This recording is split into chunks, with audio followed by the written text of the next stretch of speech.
క్రీస్తు మనస్సులో కొన్ని లక్షణాలు, ఆయన ఎలాంటి మనస్సు కలిగిన దేవుడు. ఎందుకంటే శ్రమ దినాల్లో ఉన్నాం కాబట్టి, లెంట్ డేస్లో ఉన్నాం కాబట్టి, మరి యేసుక్రీస్తు ప్రభువారు సిలువకు అప్పగించబడ్డారు, సిలువ వేయబడ్డారు కాబట్టి ఆయన మనస్సులో ఉన్న గొప్ప లక్షణాలు మనం ధ్యానిస్తూ యేసయ్య ఎలాంటి స్వభావంతో ఉన్నారో, యేసయ్య ఎలాంటి మనస్సుతో ఉన్నారో అలాంటి మనస్సును మనము కూడా కలిగి జీవించడానికి మన జీవితాలను మనం సాధకము చేసుకోవాలి. దేవునికి స్తోత్రం. పేతురు మొదటి పత్రిక 4వ అధ్యాయము మొదటి 2 వచనాలు నేను చదువుతాను. మీరందరూ బైబిల్ గ్రంథం ఉంటే తెరిచి చూడండి. క్రీస్తు శరీరమందు శ్రమపడెను గనుక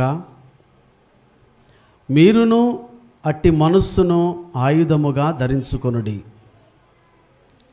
శరీర విషయములో శ్రమపడినవాడు శరీరమందు జీవించు మిగిలిన కాలము ఇక మీదట మనుజాశలను అనుసరించి నడుచుకొనక దేవుని ఇష్టానుసారముగానే నడుచుకొనున్నట్లు పాపముతో జోలి ఇక నేమియు లేక ఉండును. దేవునికి స్తోత్రం, దేవునికి స్తోత్రం. అపోస్తులుడైన పేతురు భక్తుడు సంఘానికి చెప్తున్న మొట్టమొదటి మాట ఏంటంటే, యేసుక్రీస్తు ప్రభువారు శరీరమందు శ్రమపడ్డాడు. దేని యందు శ్రమపడ్డాడండి? ఆయన ప్రాముఖ్యంగా 3.5 సంవత్సరాలు 30 సంవత్సరాల వరకు తండ్రి ఇంటిలోనే ఉన్నాడు, తల్లికి సహకారంగా ఉన్నాడు. ఆ 3.5 సంవత్సరాలు కూడా యేసుక్రీస్తు ప్రభువారు అసలు రెస్ట్ తీసుకోలేదండి.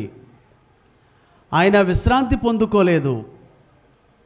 3.5 సంవత్సరాలు ఆయన రాత్రంతయు ప్రార్థనలో గడిపి ఉదయకాల సమయమున సువార్తను ప్రకటించి తండ్రి అయిన దేవుడు యేసయ్యకి అప్పగించిన బాధ్యతను, ఆ భారమును తూచా తప్పకుండా పాటించి, ఇంకా చెప్పాలంటే తండ్రి అయిన దేవుడు యేసయ్యను ఎందుకు పంపించాడో తండ్రి చిత్తాన్ని తెలుసుకొని తండ్రి చిత్తానుసారంగా యేసయ్య తన 3.5 సంవత్సరాల సేవా జీవితాన్ని అద్భుతంగా చేశారు. దేవునికి స్తోత్రం. రోగస్తుల దగ్గరికి వెళ్ళాడు, స్వస్థపరిచారు. పాపంలో ఉన్నవారి దగ్గరికి వెళ్ళారు, విడుదల కలిగించాడు. కుష్ఠరోగుల దగ్గరికి వెళ్ళాడు, స్వస్థపరిచాడు. అలాగే లోకములో తృణీకరించబడిన స్థితిలో, గెంటివేయబడిన స్థితిలో, ఇంకా చెప్పాలంటే బయట ఎవరైతే అంటరాని వారుగా ఉన్నారో, పాపములో ఉన్నారో, అనగా సమరయులు, గలలీయులు, దేవుని బిడ్డలారా, ఇంకా దేవునికి దూరంగా ఉన్న జనుల మధ్యలోకి వెళ్ళి ఆయన 3.5 సంవత్సరాలు అద్భుతమైన పరిచర్యను చేసి సువార్తను ప్రకటించి అనేక మందిని తండ్రి చెంతకు నడిపించడానికి యేసుక్రీస్తు ఒక ద్వారముగా, ఒక మార్గముగా అనేక మందికి కనపరుచుకొని అద్భుతమైన పరిచర్య చేసినట్లుగా మనం లేఖనాల్లో చూస్తూ ఉన్నాం. పేతురు భక్తుడు ఏమంటున్నాడంటే, యేసుక్రీస్తు ప్రభువారు శరీరమందు శ్రమపడ్డాడు కాబట్టి ఆయన పిల్లలమైన మనము కూడా శరీరమందు శ్రమపడాలి. శరీరాన్ని సుఖపెట్టుకోకూడదు. శరీరాన్ని ఎప్పుడైతే మనం సుఖపెట్టుకుంటామో శరీరము పాపాన్ని కోరుకుంటుందండి. ఇది వాస్తవం. ఎవరు అవునన్నా ఎవరు కాదన్నా శరీరాన్ని ఎవరైతే బాగా పెంచి పోషించుకుంటారో వారు పాపానికి చాలా దగ్గరగా ఉంటారండి. శరీరాన్ని ఎవరైతే నలగొట్టుకుంటారో మోకాళ్ళ ప్రార్థన చేత, ఉపవాసము చేత శరీరాన్ని ఎవరైతే నలగొట్టుకుంటారో వారు శరీరాశలను జయిస్తారు, నేత్రాశలను జయిస్తారు, జీవపు డంబాన్ని కూడా వారు జయిస్తారు. పేతురు అందుకే చెప్తున్నాడు, యేసుక్రీస్తు ప్రభువారు శరీరమందు శ్రమపడ్డాడు కాబట్టి మీరు ఆయన మనస్సును ఆయుధముగా. 2వ వచనంలో ఆయన ఏమంటాడంటే శరీర విషయములో అంటే శరీరమందు శ్రమపడిన వాడు శరీరమందు జీవించు మిగిలిన కాలం ఇక మీదట మనుజ ఆశలను అనుసరించి నడుచుకొనక దేవుని ఇష్టానుసారముగా నడుచుకున్నట్లు పాపముతో జోలిక ఏమీ ఉండదు. దేవునికి స్తోత్రం. అంటే ఏమంటున్నాడు? మీకు అర్థం అవడానికి ఆ వచనం అర్థం అవ్వకపోతే అర్థమయ్యేలా చెప్తాను, వినండి. 2వ వచనంలో పేతురు భక్తుడు ఏమంటున్నాడంటే ఈ శరీరం ఏదైతే ఉందో ఈ శరీరమందు మీరు శ్రమపడితే, ఈ శరీరమందు మనుజాశలు ఏవైతే ఉంటాయో, లోక సంబంధమైన ఆశలు కోరికలు తుచ్చమైనవి ఏవైతే ఉంటాయో వాటిని మీరు జయిస్తారు. ఎలా జయిస్తారు? క్రీస్తు మనస్సును ఆయుధంగా ధరించుకున్నప్పుడు, క్రీస్తు తత్వాన్ని మీ మనస్సుగా మార్చుకొని ఆయన మనస్సును ఆయుధంగా ధరించుకున్నప్పుడు లోక సంబంధమైన మనుజాశలను బట్టి నడుచుకోకుండా దేవుని ఇష్టానుసారంగా నడుచుకునే కృపను దేవుడు ఇస్తాడు అని పేతురు భక్తుడు చెబుతూ ఉన్నాడు. దేవునికి స్తోత్రం. ఇప్పుడు మీరు నన్ను అడిగితే, అయ్యగారండి క్రీస్తు మనస్సును ఎందుకు ఆయుధంగా ధరించుకోవాలంటే, సూటిగా నేను చెప్పే మాట ఏంటంటే పాపాన్ని జయించడానికి. దేవునికి స్తోత్రం. క్రీస్తు మనస్సును ఎందుకు మనం ఆయుధంగా ధరించుకోవాలయ్యా అంటే పాపాన్ని జయించడానికి. నీ శరీరముతో, నీ మనస్సుతో, నీ క్రియలతో, నీ విశ్వాసముతో నువ్వు పాపాన్ని జయించలేవు. క్రీస్తు మనస్సును ఆయుధంగా ధరించుకున్నప్పుడే, క్రీస్తు మనస్సు నీలో నివసించినప్పుడే నువ్వు లోక సంబంధమైన మనుజాశలను జయించే శక్తిని దేవుడు నీకు ఇస్తాడు. అందుకే పౌలు గారు ఏమన్నారు? నేను నా శరీరమును నలగగొట్టుకొనుచున్నాను అన్నాడు. అంటే 2 బండలు తీసుకుని వీపు మీద కొట్టుకున్నాడా? కొరడా తీసుకొని కొరడా దెబ్బలు తిన్నాడా? కాదండి. ఈ శరీరాన్ని ఉపవాసములతో ఏం చేశాడండి? నలగగొట్టుకొనుచున్నాడు. దేవునికి స్తోత్రం. ఇప్పుడు బైబిల్ చదువుతున్నారేంటమ్మా భక్తిపరులు గుళ్ళో బైబిల్ చదువుతారు, ఇంటికాడ ఖాళీగా ఉంటారు. ఇప్పుడు బైబిల్ మోసేయండి, బైబిల్ మోసేయాలి అందరూ. ఇక్కడ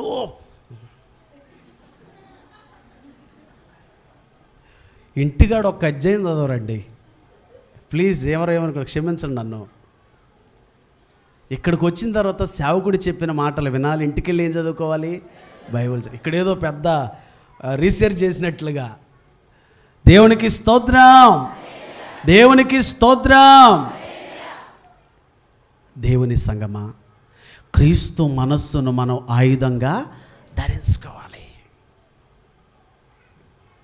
మొట్టమొదటి లక్షణం, యేసయ్య మనస్సులో ఉన్న మొదటి లక్షణం ఏంటంటే ఆయనది ప్రేమ కలిగిన మనస్సు. దేవునికి స్తోత్రం. ఆయనది ఏ మనస్సు అండి? ప్రేమ కలిగిన మనస్సు. ఇప్పుడు మీరు ప్రేమ అంటే ఏంటి? ఇద్దరు యవనస్తుల మధ్య ఉండే ప్రేమ కాదు, ఇద్దరు భార్యాభర్తల మధ్య ఉండే ప్రేమ కాదు, అన్నదమ్ముల మధ్య ఉండే ప్రేమ కాదు, ఇహలోక సంబంధమైన ప్రేమ కాదు. యేసయ్య ప్రేమ గురించి గతంలో మనం జ్ఞాపకం చేసుకున్నప్పుడు అగాపే లవ్ అని ధ్యానం చేసుకున్నాం. ఏంటండి? Agape love, unlimited love. ఇంకా చెప్పాలంటే షరతులు లేని ప్రేమ, నిస్వార్థమైన ప్రేమ, ఎల్లలు లేని ప్రేమ, పాపులను, బలహీనులను, శత్రువులను, భక్తిహీనులను ప్రేమించిన ప్రేమ. అర్హత లేని వానికి అర్హత చూపిన ప్రేమ, అగాపే ప్రేమ. దేవునికి స్తోత్రం. ఆ ప్రేమలో స్వార్థము ఉండదు. దేవునికి స్తోత్రం. దేవుని ప్రేమలో స్వార్థం ఉండదు. ఎవరేమనుకోవద్దు, భార్యాభర్తల ప్రేమలో ఖచ్చితంగా ఏముంటుంది? స్వార్థం ఉంటుంది. అన్నదమ్ముల మధ్య ప్రేమలో స్వార్థం ఉంటుంది. ఇది వాస్తవం. ఎవరు అవునన్నా కాదన్నా ఇది వాస్తవం. నువ్వు లేకపోతే నేను బతకలేను అంటాడు. ఏంటండి? నువ్వు లేకపోతే నేను బతకలేను. జ్వరం వస్తే ఒక ట్యాబ్లెట్ కూడా తీసుకురాడు. ఇది నిజమైన ప్రేమ కాదు. అందుకే లోక సంబంధమైన మనుషులు కూడా ప్రేమ గుడ్డిది అన్నారు. ఏంటండి? ప్రేమ గుడ్డిది. ప్రేమ గుడ్డిదండి. కానీ యేసయ్య ప్రేమ గుడ్డి ప్రేమ కాదు. అది ప్రాణం పెట్టిన ప్రేమ. గట్టిగా చప్పలు కొట్టండి. యేసయ్య ప్రేమ గుడ్డి ప్రేమ కాదు. యేసయ్య ప్రేమ ప్రాణం పెట్టిన ప్రేమ. నరకానికి ఆహుతైపోయే మనల్ని పరలోక రాజ్యానికి నడిపించడానికి ప్రాణం పెట్టిన ప్రేమ. అందుకే యోహాను పత్రికలో యోహాను భక్తుడు ఏమంటున్నాడంటే, యోహాను మొదటి పత్రిక 4వ అధ్యాయము 7-8 వచనాలు ఒకసారి చదవండి. ప్రియులారా, మనము ఒకరినొకడు ప్రేమింతము, ఏలయనగా ప్రేమ దేవుని మూలముగా కలుగుచున్నది. ప్రేమించు ప్రతివాడును దేవుని మూలముగా పుట్టినవాడై దేవునిని ఎరుగును. దేవుడు ప్రేమస్వరూపి, ప్రేమ లేనివాడు దేవుని ఎరుగడు. చాలు. దేవునికి స్తోత్ర. దేవుడు ప్రేమస్వరూపి అన్నదానికి కింద పుట్టినోట్లు ఏముందో చూడండి. అది కావాలి. దేవునికి స్తోత్ర. దేవుడు ప్రేమస్వరూపి అంటే అర్థం ఏంటంటే దేవుడే ప్రేమ.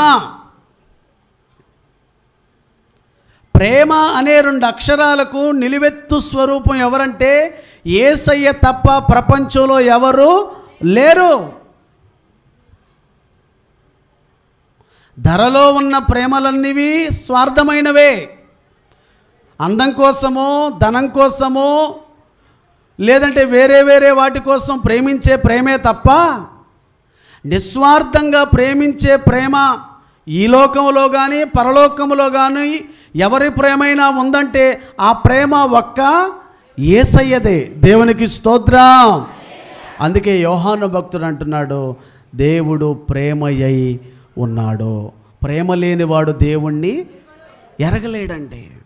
ఇప్పుడు నేను దేవుణ్ణి ప్రేమిస్తున్నానని చెప్పి పక్కన నువ్వు ప్రేమించకుండా ఉంటే నువ్వు దేవుణ్ణి ప్రేమించినట్లు అవుద్దా? ఏమండి? అది ఎలా అవుద్ది? నీ పక్కన ఉన్న నీ స్నేహితుడిని ప్రేమించలేకపోతున్నావే, నీ పక్కన ఉన్న నీ పొరుగువాడిని ప్రేమించలేకపోతున్నావే, నీ పొరుగువాడి ఎడలు నువ్వు అన్యాయంగా జీవిస్తున్నావే, నువ్వెలా దేవుణ్ణి ప్రేమిస్తున్నట్టు? నువ్వు అనుకుంటున్నావు నేను దేవుణ్ణి ప్రేమిస్తున్నానని, కానీ దేవుడు నిన్ను చూసి నవ్వుతున్నాడు.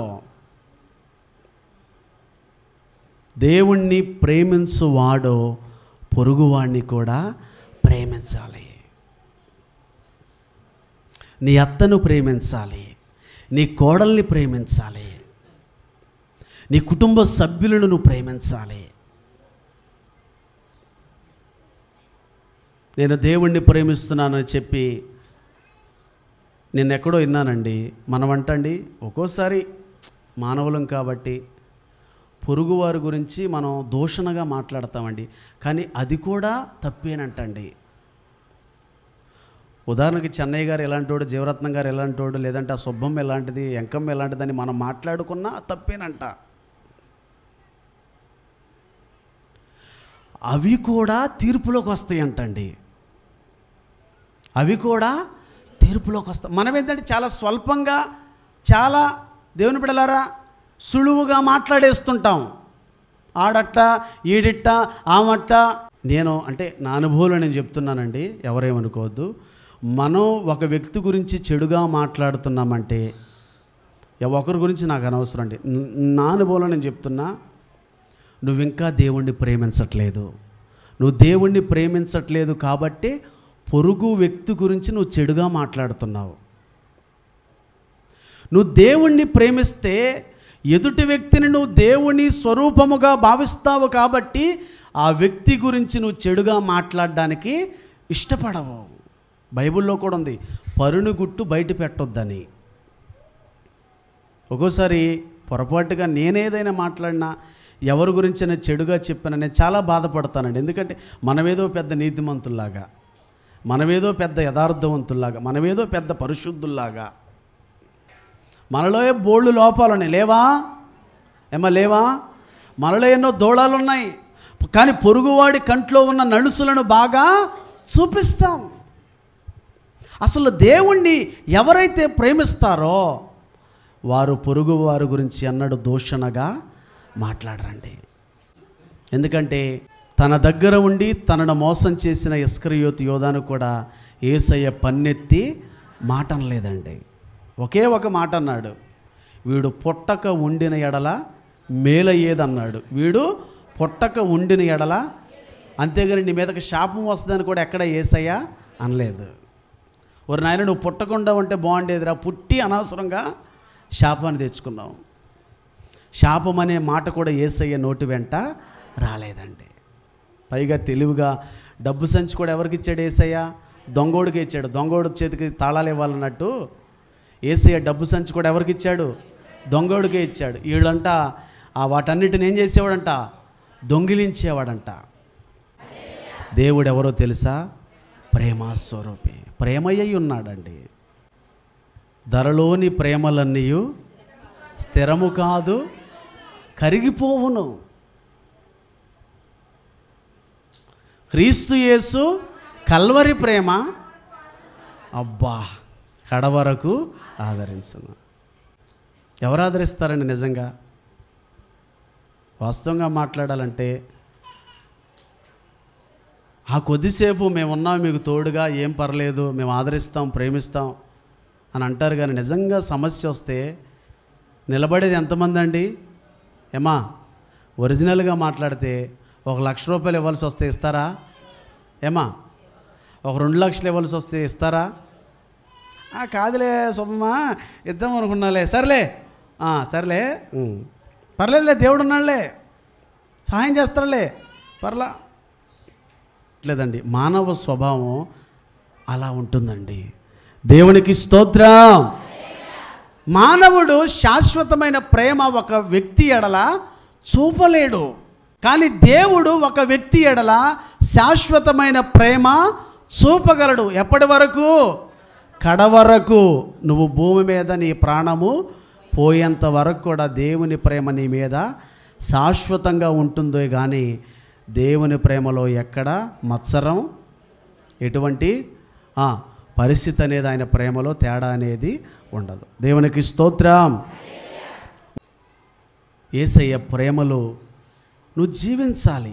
యేసయ్య ప్రేమ కలిగి నువ్వు జీవించాలి. ఈ యేసయ్య ప్రేమ నిన్ను ఏం చేస్తుందో తెలుసా? ఈ యేసయ్య ప్రేమ యేసయ్యను ఎలాగా దేవుని రాజ్యంలోనికి నడిపించిందో, నువ్వు కలిగి ఉండే ఆ యేసయ్య ప్రేమ ద్వారా నువ్వు కూడా దేవుని రాజ్యానికి వారసుడు అవుతావు, వారసురాలవు అవుతావు. దేవునికి స్తోత్రం. ఇంకా దీన్ని నేను పొడిగించను, చాలా వచనాలు ఉన్నాయి కానీ నేను పొడిగించను. రెండవది ఏంటంటే క్రీస్తు మనస్సు, విధేయత కలిగిన మనస్సు. దేవునికి స్తోత్రం. చెప్పండి చెప్పండి. రెండవది ఏంటండి? క్రీస్తు మనస్సు, విధేయత కలిగిన మనస్సు. ఒబీడియన్స్. ఈ ఒబీడియన్స్, ఈ విధేయత గురించి మనకు చాలా విషయాలు అర్థమవుతాయి. నేను ఒక మాటను మాత్రం ప్రాముఖ్యంగా నేను చెప్తాను. కానా విందులో ఏమైపోయిందండి? కానా విందులో సాంబార్ అయిపోయిందా? దేవునికి స్తోత్రం. కానా విందులో ఏమైపోయిందండి? మరియమ్మ తల్లి గారు వచ్చి ఎవరికి చెప్పారు? యేసయ్యకి చెప్పారు. బాబు, కొద్దిగా ద్రాక్షారసం అయిపోయిందంట, చూడిపోయావా? మీ అందరూ తెలుసు, అమ్మా నా సమయం ఇంకా. ఎవరైతే ఆ భోజనాలు వడ్డించే వాళ్ళు ఉన్నారో, లేదంటే ఆ ద్రాక్షారసాన్ని వడ్డించే వాళ్ళు ఉన్నారో, ఆ పనివారు ఎవరైతే ఉన్నారో వారు చెప్పారు, 6 రాతి బాణలలో ఏంటంట, అంచుల మట్టుకు మీరు నీళ్లను ఏమన్నారు? యేసయ్య, ఆ నీళ్లను ముంచి మీరు, అప్పటికి ద్రాక్షారసం అయిందా? అవలా. వాళ్ళు ముంచినప్పుడు, ఆ యొక్క జగ్గు ఏదైతే ఉందో దాన్ని ముంచినప్పుడు మామూలు వాటర్ లాగానే ఉన్నాయి. వాళ్ళు ముంచి తీసుకెళ్ళి ఆ వడ్డిస్తున్నప్పుడు నీరేమైపోయింది? లోబడుటలో ఏముంది? అదే విధేయత చూపటంలో, లోబడటలో ఏముందో తెలుసా? ఆశీర్వాదం ఉంది. దేవునికి స్తోత్రం. వారు ఎప్పుడైతే వడ్డించేవారు ఆ నీళ్లను, ఉట్టి నీళ్లను జగ్గులతో ముంచుకొని ఎప్పుడైతే అక్కడున్న ఆ పెళ్లి వారికి వడ్డిద్దామని తీసుకెళ్తున్నారో వారు గ్లాసుల్లో పోస్తున్నప్పుడు అది నీరే, కానీ ఎలా మారిపోయింది? విధేయతలో ఆశీర్వాదం ఉంది. దేవునికి స్తోత్రం. ఎవరేమనుకోవద్దు. ఈరోజు చాలామంది ఆశీర్వదించబడలేకపోవడానికి, చాలామంది దీవించబడలేకపోవడానికి కారణం ఏంటో తెలుసా? వారు దేవుని యందు విధేయత చూపలేకపోతున్నారు. కానీ యేసుక్రీస్తు ప్రభువారు తండ్రి ఎడల ఏం చూపాడు? విధేయత చూపాడండి.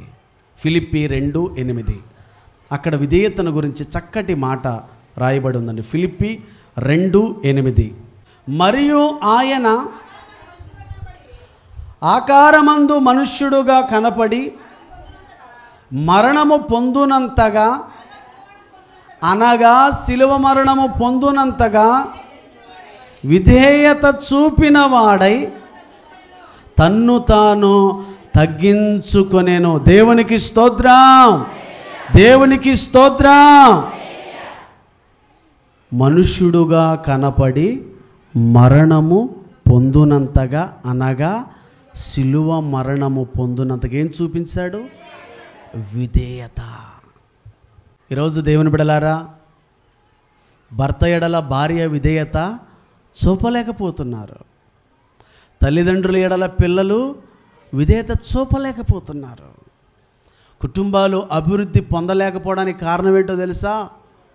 మన పైన ఎవరైతే ఉన్నారో వారి ఎడల మనము విధేయత చూపనే కారణంగా మనం మన జీవితాల్లో అభివృద్ధిని చూడలేకపోతున్నాం.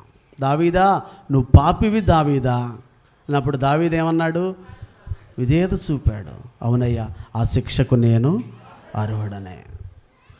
బైబిల్ గ్రంథంలో అబ్రహాము విధేయత చూపాడు, దావీదు విధేయత చూపాడు.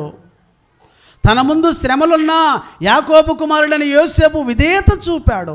దానియేలు రాజు ఎడల విధేయత చూపాడు. వాస్తవంగా చెప్పనా, విధేయతలో కష్టం ఉంది, విధేయతలో నష్టం ఉంది, విధేయతలో సహనం ఉంది, విధేయతలో చాలా శ్రమ ఉంది. విధేయత అనే మాట అంత సులువైన మాట కాదు. విధేయత చూపాలంటే ఆ విధేయతలో చాలా కష్టం ఉంది. కానీ భక్తులందరూ విధేయత చూపారు కాబట్టి వారి జీవితాల్లో ఆశీర్వదించబడ్డా. నువ్వు సేవకుని యొక్క వాక్యానికి నువ్వేం చూపాలి? విధేయత చూపాలి. దేవుడు నిన్ను గద్దించినప్పుడు, నీ పాపమును ఎండగట్టినప్పుడు నువ్వు విధేయత చూపాలి. విధేయత లేని జీవితాలండి వర్ధిల్లలేవు. గుర్తుంచుకోండి. విధేయత కలిగిన వారు ఎక్కడ ఉన్నా వాళ్ళు ఆశీర్వదించబడతారు. దేవునికి స్తోత్రం. ఇంకొక మాట దేవుని బిడ్డల విధేయత గురించి లూకాసు వార్త 6వ అధ్యాయము, లూకా 6:46. నేను చెప్పు మాటల ప్రకారం మీరు చేయక ప్రభువా ప్రభువా అని నన్ను పిలుచుట ఎందుకు? నా యొద్దకు వచ్చి నా మాటలు విని, అదిగోండి, ప్రభువా ప్రభువా ప్రభువా అని కేకలు వేయటం కాదంట. ఏం చేయాలి? దేవుని యొద్దకు వచ్చి ఆయన మాటలు విని వాటి చొప్పున చేయు ప్రతివాడును ఎవని పోలియుండునో మీకు తెలియజేతును. వాడు ఎలా ఉంటాడంటే, బండ మీద ఇల్లు కట్టుకొనిన బుద్ధిమంతుని పోలియుండును. గట్టిగా చప్పలు కొట్టండి. అంటే విధేయత చూపిన వారు ఆశీర్వదించబడ్డమే కాదు, విధేయత చూపిన వారు నీతిమంతులు. దేవునికి స్తోత్రం. విధేయత చూపేవారు ఎవరండి? బాప్తిస్మం ఇచ్చి యోహాను ఏమంటాడు? ఇదిగో లోక పాపమును మోసుకొని పోవు ఆయన చెప్పుల వారును విప్పుటకైనను నేను పాత్రుడను కాదు, ఆయన హెచ్చవలసి ఉన్నది, నేను తగ్గవలసి ఉన్నది. ఆయన పెండ్లి కుమారుడు, నేను పెండ్లి కుమారుని స్వరము వినేవాణ్ణి అన్నాడు. మహాభక్తుడు బాప్తిస్మం ఇచ్చి యోహాను. నేనెంతండి, మనమెంతండి? చెప్పండి. మొట్టమొదటి ఏ మనస్సు కలిగి ఉండాలి? అదే ప్రేమ. ప్రేమనే మనస్సును మనము కలిగి ఉండాలి. రెండవది ఏంటండి? విధేయత. మూడవది చెప్పేసేసి ముగించేస్తా. మూడవదిగా ముచ్చటగా మూడవదిగా క్రీస్తు మనస్సు, త్యాగము కలిగిన మనస్సు. దేవునికి స్తోత్రం. మూడవది చెప్పండి, క్రీస్తు మనస్సు, త్యాగము కలిగిన మనస్సు. మత్తయి సువార్త 20వ అధ్యాయము 28వ వచనం. అలాగే మనుష్య కుమారుడు పరిచారము చేయించుకొనుటకు రాలేదు గాని పరిచారము చేయుటకును అనేకులకు ప్రతిగా విమోచన క్రయధనముగా తన ప్రాణమునిచ్చుటకు వచ్చెనని చెప్పెను.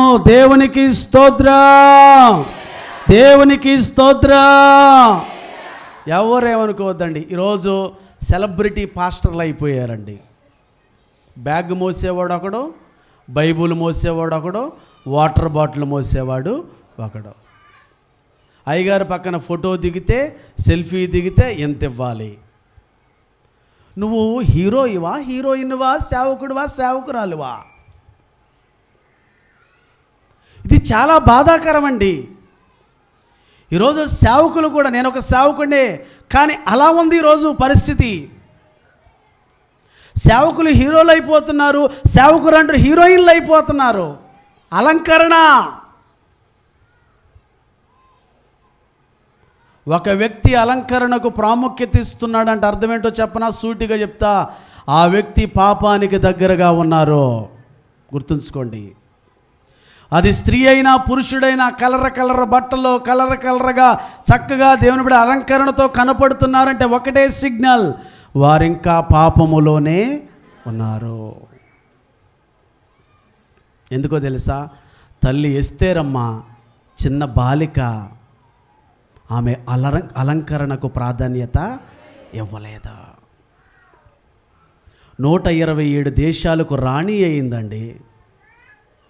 127 దేశాలకు రాణి అయిన ఎస్తేరు ఆ రాజు నియమించిన ఆ యొక్క అలంకరణ మాత్రమే వెళ్ళింది. చాలామంది కింద పైన అలంకరించుకెళ్ళారు, మేము రాజుగారికి బాగా నిండుగా కనపడాలని.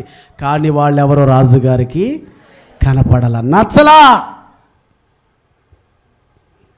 అందం అనేది కలర్లో కాదండి, అందం అనేది గుణంలో ఉంది. దేవునికి స్తోత్రం, దేవునికి స్తోత్రం.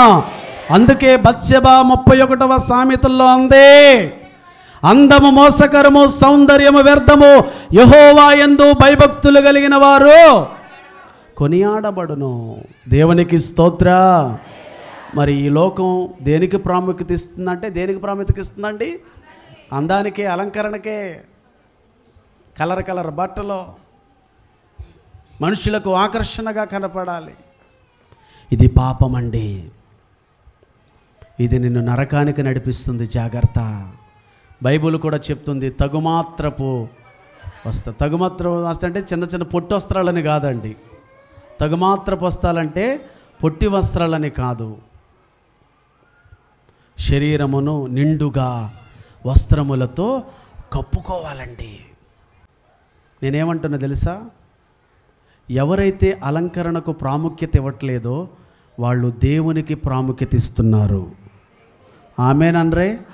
ఇది వాక్యానుసారంగా వాస్తవం. దేవునికి స్తోత్రం, దేవునికి స్తోత్రం. యేసుక్రీస్తు ప్రభువారు త్యాగముతో తన ప్రాణమును విమోచన క్రయధనముగా మనందరి కోసం ఆయన అర్పించాడు. అందుకన్నాడు, నక్కలకు, ఆకాశ పక్షులకు మనుష్య కుమారుడు తలవాల్చుటకు ఒక్కింత స్థలమైనా లేదు. దేవుని పిల్లలారా, దేవుని సంగమా, నేను ముగించేస్తున్నా. చెప్పండి, మొట్టమొదటి ఏంటండి? క్రీస్తు మనసులో ఏముంది? ప్రేమ కలిగిన మనస్సు. రెండవది విధేయత కలిగిన మనస్సు. మూడవది త్యాగం.